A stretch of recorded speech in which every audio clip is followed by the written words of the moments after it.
करम होगा, तैबा में जाना है, रो रो कर हाले दिल आका को सुनाना है, रो रो कर हाले, पढ़ो मेरे साथ, रो रो कर हाले दिल, इसलिए कमाते हैं, इसलिए कमाना है, इसलिए कमाते हैं, इसलिए कमाना है, अब सारी उम्र तैबा आना और जाना, अब सारी उम्र तैबा। एक शेर और सुना देता हूं। जन्नत जिसे कहते हैं हम देख के आए, जन्नत जिसे कहते हैं हम देख के आए हैं, एक प्यारा सा ऊंचा है गुंबद वो सुहाना, प्यारा सा। एक शेर और याद आ रहा है, बहुत अच्छा सुन रहे हो, जोर से बोलो सुभान अल्लाह। एक सुन्नी दुनिया से जा रहा है, कहां से, और अपने दोस्तों से कह रहा है जरा मेरा गुस्ल के वक्त ना मेरे चेहरे पे जरा ये कॉटन से मेरा चेहरा साफ कर देना और आंखों में मेरे जरा सुरमा लगा देना, चेहरा जरा सफा करके दाढ़ी काट देना मेरी थोड़ी सी ठीक से कर देना। वो कह रहा है क्यों, तो वो कह रहा है जरा गुस्ल में लोगों चेहरे को सजा देना, जरा गुस्ल में लोगों चेहरे को सजा देना, मुझे कब्र में जाते ही मुंह उनको दिखाना है, मुझे कब्र।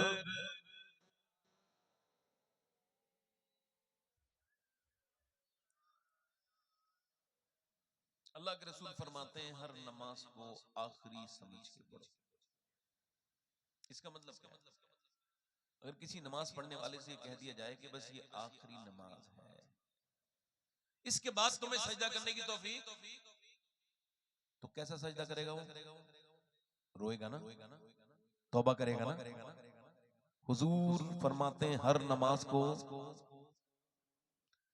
अगर हर आखिरी समझ के पढ़ी जा सकती है तो हर तकरीर भी आखिरी समझ के की जा सकती है।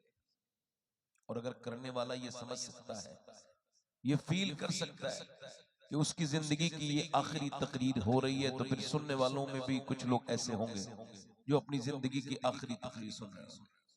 और कोई साहब जाना चाहते हैं जल्दी से चले जाएं,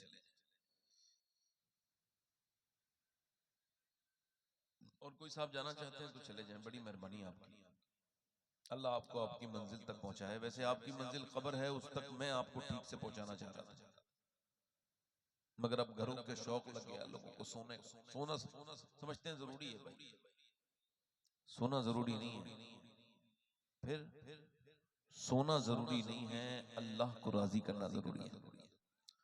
क्योंकि जो लोग सो रहे हैं उनका ये उसूल है, जो जाग रहे हैं उन्हें जान से प्यारा जिक्र रसूल है।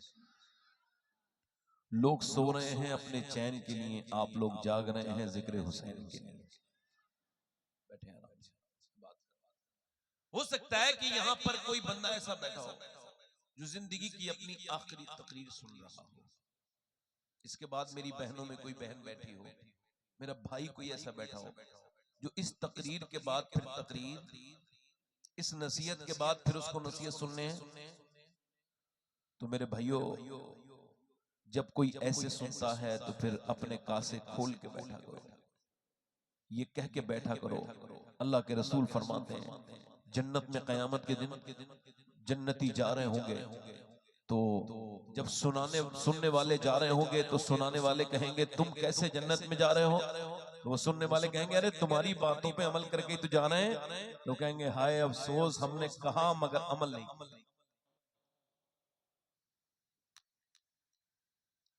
अल्लाह ताला आपको अमल की तौफीक दे, हम सबको अमल की तौफीक दे। तो मेरे भाइयों, मैं अर्ज कर रहा था आपसे कि ये जमाना बड़ा मुख्तलिफ है, बड़ा सख्त है, बहुत ज्यादा मजबूती के साथ इस्लाम के दामन को थामने का वक्त है। इको कम करें भाई, माइक बहुत अच्छा है। एक लड़की के जब सर पे आप दुपट्टा ना देखें तो बहुत अच्छे से समझ लें कि ये अकेली बेशरम नहीं है, इसकी वो मां भी बेशरम है। जिसने इसके सर पे दुपट्टा रखने की इसको तालीम नहीं दी, वो इसके सामने रखती तो वो नकल करके खुद ही रख लेती।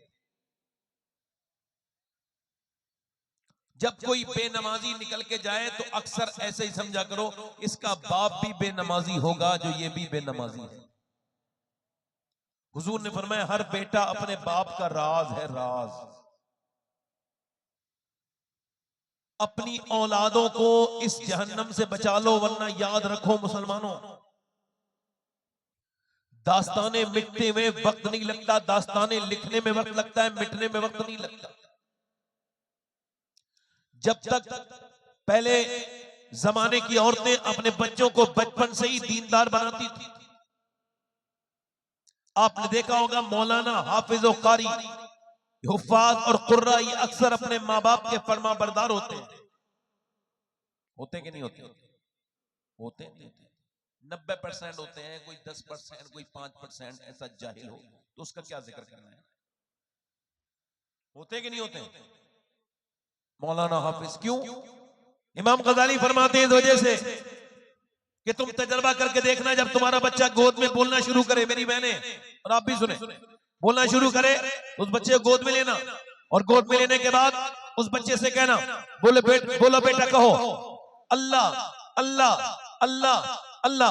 अब आप कहेंगे बच्चे से बेटे कहो अल्लाह, मगर वो रिस्पॉन्स नहीं करेगा अल्लाह में। अब आप कह रहे अल्लाह अल्लाह अल्लाह, बच्चा कह रहे अब्बा अब्बा अब्बा, आप कह रहे हैं उससे बार बार अल्लाह अल्लाह, बच्चा कह रहे अब्बा। इमाम गजाली कहते हैं वो कहता नहीं है बल्कि उससे अल्लाह कहलवाता है। देख तूने इसे मेरा नाम सिखाया है तो मैंने इसे तेरा नाम सिखा दिया है।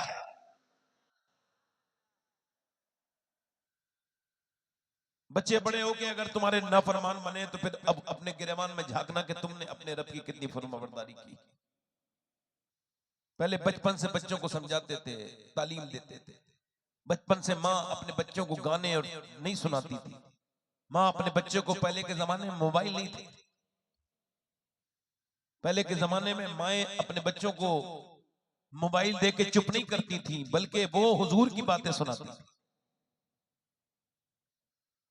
सैयदा दाई हलीमा की बातें बताती, हुजूर के बचपन की बातें बताती। मुझे मेरी वालिदा ने जो बातें बचपन में बताई थी, अब तो इस बात को तकरीबन 30 साल से ज्यादा गुजर गए, मुझे आज भी वैसे ही याद है जैसे उन्होंने मुझे याद कराई थी। जब वो ये कहती थी कि लड़ना नहीं चाहिए, हमारे नबी कभी लड़ते नहीं थे। अल्लाह का शुक्र है मेरी 37 साल की उम्र लड़ाई किसी से नहीं हुई। मां अगर कोई घुट्टी पिला दे तो उसका असर मरते दम तक रहता है।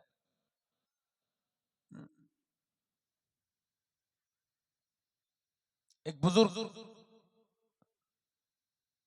फरमाते हैं कि उनकी उम्र, जब मां उनसे नमाज के लिए कहती थी, 10 साल के हो गए। एक दिन खेल में लगे थे, कहते हैं मैं बचपन में छोटा था, मेरी मां ने मुझसे कहा बेटे नमाज को जा, मैं नहीं गया। नमाज को जा, नहीं गया। कहती बेलन से रोटी बना रही थी, बेलन मेरे सर में मारा, सर मेरा फट गया। मैं हाथ जोड़ के बोला अम्मा जा रहा हूं, डर गया, अब न मारो। हाथ जोड़ लिए, मैं कांपने लगा। माँ ने मेरे सर पर एक बांधे रुमाल और कहा जा नमाज पढ़ने जा। मैंने वुजू किया, नमाज पढ़ने गया। मेरी माँ इंतकाल करने वाली थी, बूढ़ी हो गई। मैं बिल्कुल उसके करीब बैठा था। मैंने कहा माँ बचपन में तूने मेरा सर फाड़ा था, क्या मैं तेरा बेटा नहीं हूँ? नमाज के लिए ऐसी भी कह सकती थी, मगर तूने मेरा सर फाड़ दिया। माँ ये बता क्यों? क्या लगी बेटे तू 5 वक्त की नमाज अब पढ़ता है कि नहीं? हाँ पढ़ता है। बेटे मुझे तुझे रोटी खिलाना और सिर्फ तेरे कपड़े धोना फर्ज नहीं था, बल्कि तुझे नमाजी बनाना मेरे ऊपर फर्ज था।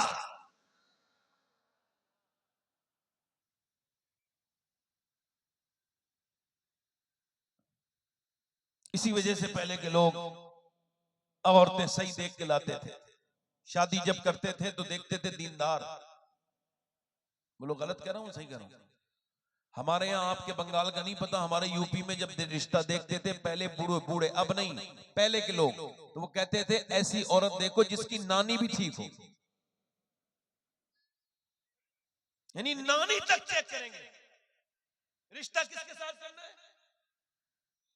नवासी के साथ, नतनी के साथ, है ना? और किसको देख रहे हैं?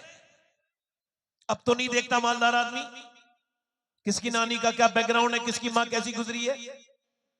अब तो खाली पैसे वाले की लड़कियों के खूब रिश्ते आते हैं, गरीबों की लड़कियां पढ़ी लिखी नेक बैठी हैं, उनके रिश्ते नहीं आते।